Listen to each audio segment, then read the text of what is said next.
سيئات أعمالنا من يهده الله فلا مضل له ومن يضلله فلا هادي له ونشهد أن لا إله إلا الله وحده لا شريك له ونشهد أن سيدنا ونبينا ومولانا محمدا عبده ورسوله أما بعد فأعوذ بالله من الشيطان الرجيم بسم الله الرحمن الرحيم إن الذين قالوا ربنا الله ثم استقاموا تتنزل عليهم الملائكة ألا تخافوا ولا تحزنوا وأبشروا بالجنة التي كنتم توعدون نحن أولياؤكم في الحياة الدنيا وفي الآخرة ولكم فيها ما تشتهي أنفسكم ولكم فيها ما تدعون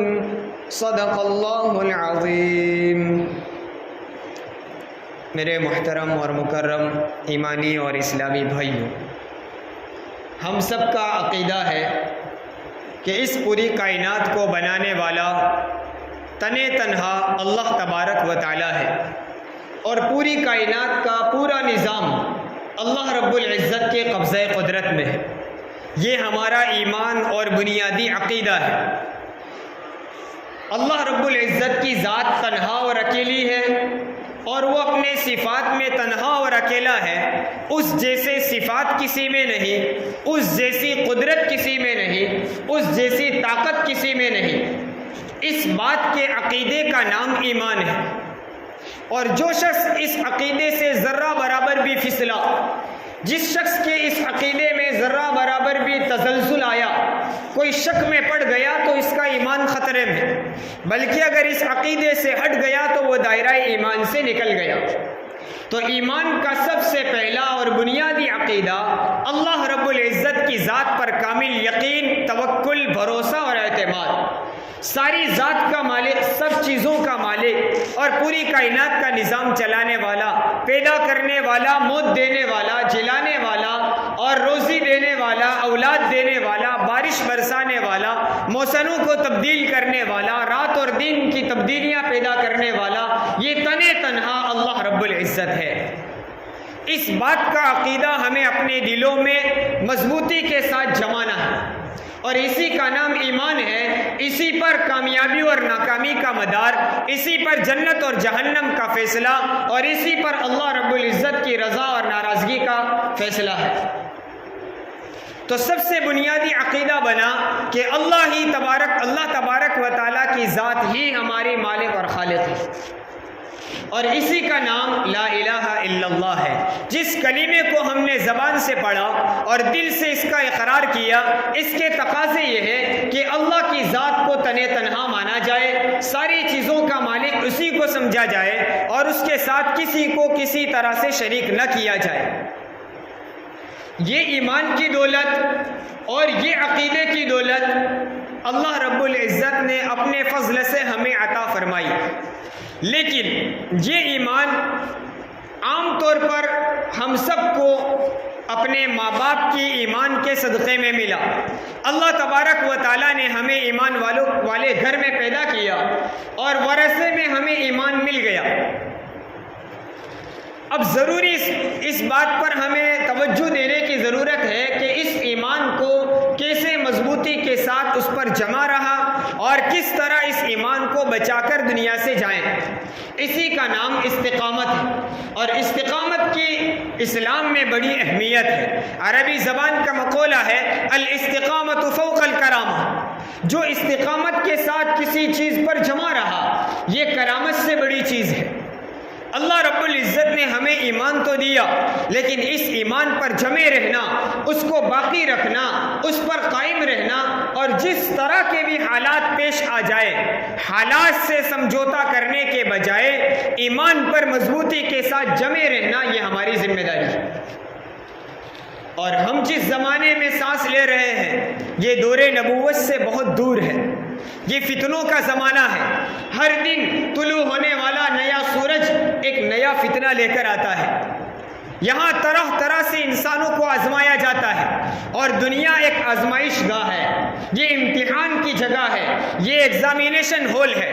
یہاں ہمیں طرح طرح سے آزمایا جاتا ہے، طرح طرح سے ہمارا امتحان لیا جاتا ہے کہ کون بندہ ان حالات میں بھی اللہ رب العزت کی ذات پر یقین رکھتا ہے، اور کون ان حالات سے ڈل کر توحید اور ایمان کے عقیدے سے بھٹک جاتا ہے۔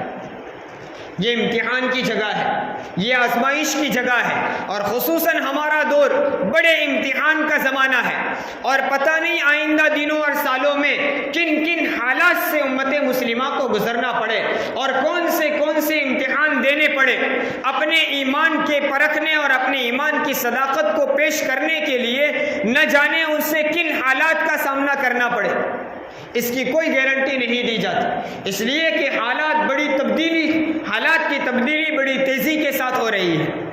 ان حالات میں اپنے ایمان کی حفاظت، خود اپنے ایمان کی حفاظت، اپنے اہل و عیال کے ایمان کی حفاظت، اپنے ماتحتوں کے، اپنے پڑوسیوں اور محلے والوں اور پوری امت مسلمہ کے ایمان کی حفاظت کیسے ہو جائے، یہ اس زمانے کا ایک اہم ترین پوائنٹ ہے۔ آج تک منبر و محراب سے اس بات کا اعلان کیا جاتا تھا کہ اے اہل اسلام، نماز کا اہتمام کر لیا کریں، ہم زکوٰۃ کا اہتمام کر لیا کریں، جن پر حج واجب اور فرض ہو گیا ہے وہ حج کی ادائیگی کا اہتمام کریں۔ آج تک اعمال پر کھڑے ہونے اور اعمال پر مضبوطی کے ساتھ جمع رہنے کی دعوت دی جا رہی تھی، لیکن اب حالات وہ پیش آ گئے ہیں کہ اب انہی مسجد کے منبر و محراب سے مسلمان ہونے کے طبقوں کو، اہل ایمان ہی کو ایمان کی دعوت دینے کی ضرورت پڑی، اور قرآن نے بہت پہلے کہہ دیا یا ایھا الذین آمنوا آمنوا، اہل ایمان کو دعوت دی جا رہی ہے، اے مومنو ایمان لے آؤ۔ حالانکہ قرآن خود مومنوں کہہ کر پکار رہا ہے، ایمان والوں کو مخاطب کر رہا ہے، اور ان ایمان والوں کو ہی کہا جا رہا ہے تم ایمان لے آؤ، یعنی اپنے ایمان میں پورے اتر آؤ، اپنے ایمان پر پوری استقامت کے ساتھ جمے رہو، ایمان کے تمام تقاضوں کو پورا کرنے کا اہتمام کرو۔ بچپن سے ہمیں کلمہ سکھایا گیا، آمنت باللہ وملائکتہ وکتبہ ورسلہ والیوم الآخر والقدر خیرہ وشرہ من اللہ تعالی والبعث بعد الموت۔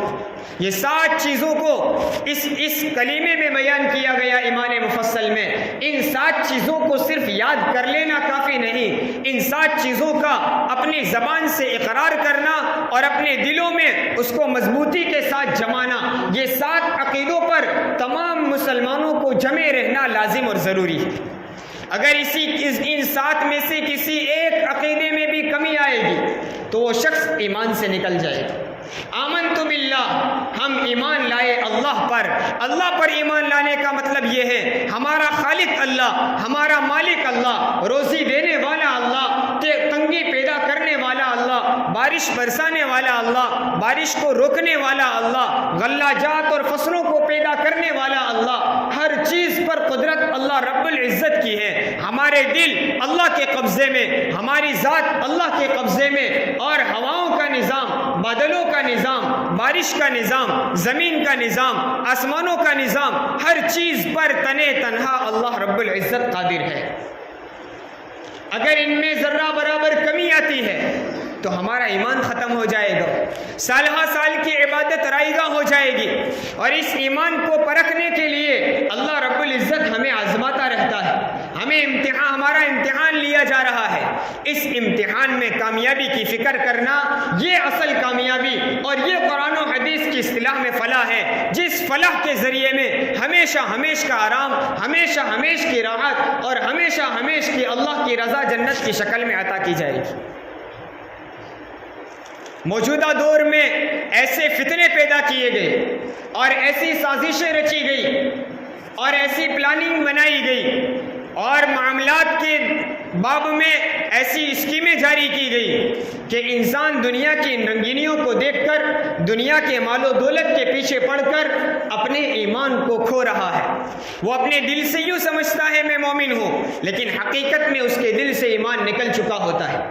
اور ہمارے زمانے میں سب سے بڑا حملہ اس بات کا ہے، اہل باطل نے دیکھ لیا کہ ان مسلمانوں کو اگر براہ راست اسلام چھوڑنے کی دعوت دی جائے، ایمان چھوڑنے کی دعوت دی جائے اور مذہب اسلام کے علاوہ کسی اور دھرم کے اپنانے کو کہا جائے تو کوئی مسلمان مانے گا نہیں، کوئی مسلمان اسے تسلیم نہیں کرے گا، کوئی مسلمان اپنا اسلامی نام بدلنا پسند نہیں کرے گا۔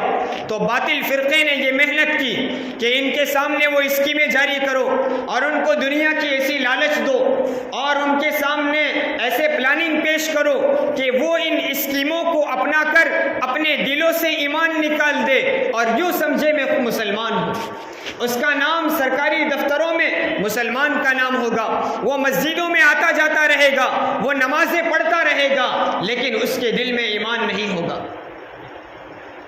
فکر کرنی ہوگی ہمیں خود اپنی ذات کی، اپنی اولاد اور اپنے ماتحتوں کی، آئندہ نسلوں کے ایمان کا کیا بنے گا، آئندہ کیسے حالات پیش آ سکتے ہیں، اس کی کوئی گارنٹی نہیں دی جا سکتی۔ احادیث مبارکہ کے ذخیرے کو پڑھنے سے پتہ چلتا ہے قرب قیامت سنگین حالات پیش آنے والے ہیں، عالمی جنگیں ہو سکتی ہے، خون ریزیاں ہوگی، لاشوں کی لاش کے ڈھیر پڑے ہوئے ہوں گے۔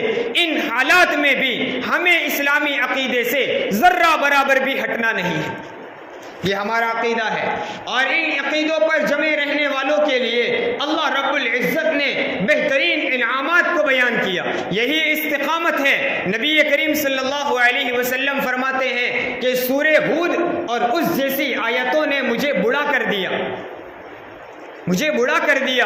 کسی صحابی نے عرض کیا حضور اس کا کیا مطلب ہے، آپ کو ایسا کون سا بوجھ ان صورتوں کی بنیاد پر ڈالا گیا؟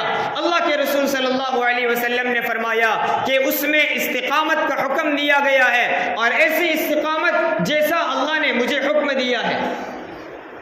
اس استقامت کا حکم دیا ہے کہ عقائد پر، اپنے اعمال پر، ساری چیزوں میں اسلامی طور و طریق پر مضبوطی کے ساتھ اس طرح جمے رہنا جیسے اللہ نے حکم دیا ہے۔ ہم تو ذرا سے حالات بدلتے ہیں، ہمارے اعمال میں کمیاں آ جاتی ہے، ہمارے اعمال میں فرق پیدا ہو جاتا ہے۔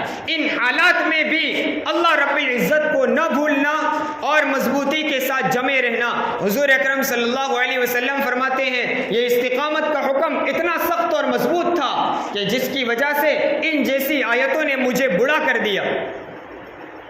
اب ہمارا حال کیا ہے؟ ٹھنڈی کے زمانے میں فجر کی نماز کے لیے بیدار ہونا، گرم بستر کو چھوڑنا، ٹھنڈے پانی سے وضو کرنا اور مسجد میں باجماعت نماز ادا کرنا بڑا مشکل معلوم ہوتا ہے۔ ایک طبقہ وہ ہے جو فجر کی ٹھنڈی کی وجہ سے نمازیں چھوڑ دیتا ہے، اور ایک طبقہ وہ ہے جو ٹھنڈی کے دنوں میں تاخیر سے نماز ہونے کی وجہ سے نماز کا اہتمام کرتا ہے۔ لیکن افسوس کی بات یہ ہے کہ جن دنوں میں نماز تاخیر سے ہوتی ہے، ہمارے اپنے اٹھنے کے وقت پر نماز ہو رہی ہے، ان دنوں میں آسانی سے نماز پڑھی جا سکتی تھی، نماز پڑھ لی، پھر گرمی کے دن آئے، نماز کا وقت جلدی ہو گیا تو وہی مسجد میں نمازیوں کی تعداد کم ہونے لگی۔ استقامت نہیں ہے، مضبوطی کے ساتھ جمے رہنا یہ اصل اللہ رب العزت کے یہاں ایک پسندیدہ عمل ہے۔ نبی کریم صلی اللہ علیہ وسلم نے فرمایا احب الاعمال الی اللہ ادومها وان قل۔ اللہ رب العزت کے نزدیک سب سے محبوب اور پسندیدہ عمل وہ ہے جو لگاتار کیا جائے، اگرچہ تھوڑا سا ہو، ایک چھوٹی سی عبادت ہو لیکن لگاتار ہو، مسلسل کیا جا رہا ہو، اس میں کبھی بھی ناگا اور چھٹی نہ ہو، اس میں کبھی بھی تزلزل نہ آئے، چھوٹنے نہ پائے۔ اللہ تبارک و تعالیٰ کے نزدیک وہ عبادت بہت پسندیدہ اور محبوب ہے۔ تو اپنے اعمال پر مضبوطی کے ساتھ جمے رہنا، جتنے اعمال ہم پر فرض کیے گئے ہیں، جو چیزیں ہم پر واجب ہیں، انہیں تو ہمیں پوری طرح ادا کرنا ہے، اور ان فرض اور واجبات میں ہمیں آزمایا جاتا ہے، ہمارا امتحان لیا جاتا ہے کن حالات میں کون ان فرائض اور واجبات پر عمل کرتا ہے۔ پھر معاملات کے باب میں ہمیں آزمایا جاتا ہے کہ معاملات کے سلسلے میں ہم اللہ تبارک و تعالیٰ کو کتنا یاد رکھتے ہیں اور اسلامی تعلیمات پر ہم کتنا مضبوطی کے ساتھ عمل کرتے ہیں، شرعی معاملات کی کتنی ہم لحاظ رکھتے ہیں، ان چیزوں کو ہمارے لیے آزمایا جاتا ہے۔ پھر کیا ہوتا ہے کہ کبھی معاملات کی ترقی دیکھ کر، تجارت کی ترقی دیکھ کر بندہ تجارت میں اتنا مشغول ہو جاتا ہے کہ فرائض اور واجبات بھی چھوٹنے لگتے ہیں، مسجد میں نمازیوں کی تعداد کم ہونے لگتی ہے۔ پوچھا جائے کیا ہوا، کہا ابھی موسم چل رہا ہے اس لیے نمازیوں کی تعداد کم ہو گئی۔ اللہ رب العزت نے موسم دے کر بھی ہمیں آزمایا ہے کہ ان موسم کے دنوں میں کون اپنے باغات اور اپنے کھیتوں کی فکر میں لگا ہوا ہے، اور کس کو اس وقت بھی اللہ یاد ہے اور اپنے فرائض اور واجبات کا اہتمام کیا جاتا ہے۔ غزوہ تبوک کے موقع پر صحابہ کرام رضوان اللہ علیہ مجمعین کے باغات پک چکے تھے، یہ موسم تھا، اور اس سے اگلے سال قحط سالی تھی، موسم برابر حاصل نہیں ہو سکا تھا۔ اس سال اچھی طرح سے پیداوار ہو رہی تھی۔ حضور اکرم صلی اللہ علیہ وسلم نے اعلان فرمایا فلاں جگہ ہمیں سفر کرنا ہے، اور تمام صحابہ کو اس میں شریک ہونا ہے، مدینے کا ہر فرد بشر اس میں شریک ہوگا، کسی کو پیچھے رہنے کی اجازت نہیں۔ صحابہ کرام رضوان اللہ علیہ مجمعین نے اپنی استقامت اور نبی کریم صلی اللہ علیہ وسلم کے احکام پر پورے اترنے کا ایسا ثبوت دیا کہ جس کی مثال آج تک کوئی پیش نہیں کر سکا۔ اس موسم کے موقع پر اپنے باغات کو چھوڑ کر خود نکلے، اوپر سے اس موقع پر، تبوک کے موقع پر بہت سارے صحابہ وہ تھے جن کے پاس کوئی مال و دولت اور سواریاں نہیں تھی۔ دیگر صحابہ نے اپنے مال حضور اکرم صلی اللہ علیہ وسلم کے قدموں میں پیش فرمائے کہ جن جن لوگوں کو جس مال کی ضرورت اور جس سواری کی ضرورت ہمارے طرف سے حاضر ہے۔ الغرض کہنے کا حاصل یہ ہوا کہ استقامت کے ساتھ جمع رہنے کو اللہ تعالیٰ نوازتا ہے۔ نبی اللہ تبارک و تعالیٰ نے قرآن کریم میں استقامت کے ساتھ، مضبوطی کے ساتھ جمع رہنے والوں کے لیے انعامات بیان فرمائے۔ ان الذین قالوا ربنا اللہ ثم استقاموا، وہ لوگ جو کہتے ہیں ہمارا رب اللہ ہے اور پھر اس عقیدے پر جم جاتے ہیں، اس عقیدے سے ہٹتے نہیں ہیں، اللہ رب العزت فرماتے ہم کیا عطا فرمائیں گے؟ تتنزل علیہم الملائکہ، ان پر فرشتوں کو اتارا جائے گا۔ آج ہم اللہ کی مدد کے لیے منتظر ہیں، اللہ کی رحمت کے لیے منتظر ہیں۔